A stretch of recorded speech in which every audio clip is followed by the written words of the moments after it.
सुमार 4.7 अब्ज रुपया खर्च करून उभारिल्लो गोयचो म्हत्वाकांक्षी अटल सेतू मरणाचे जाळे थारले काय असो विशय सध्या गोंयांत चालू आसा।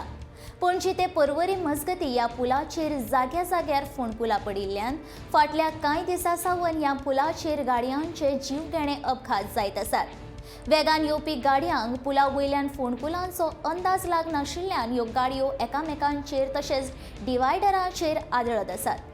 2019 वर्सा उक्तो केल्ल्या ह्या पुलाक सुमार 4.7 अब्ज खर्च केला आनी भारतांतलो हो तिसरो केबल स्टेट ब्रिज। सुमार 66,000 गाडयो ह्या पुला वयल्यान यो वच करता अशें अभ्यासकांचें म्हणणें।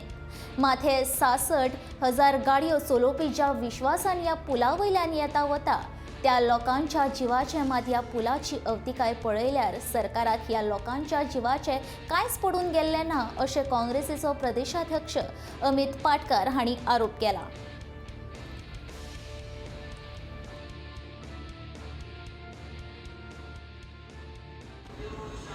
हाउ इज द जोश बी म्हणून तुम्ही तो गडबडीन तेन्ना इनॉग्रेट केलो, but today this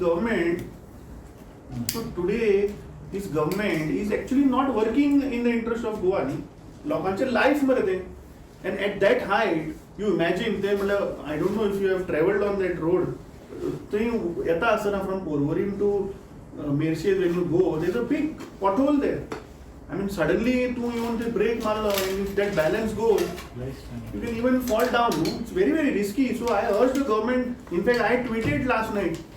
Tweeted to the PWD minister that immediately he should shut that one-way road that is from Porvorim to Mershes, only to protect the safety of all the Goans who are traveling on that road. It's a very serious issue. I don't know why government always waits. की कितें तरी mishap जालें। 4 accident जाले in 4 दिसान, तेही तुमकां दिसना।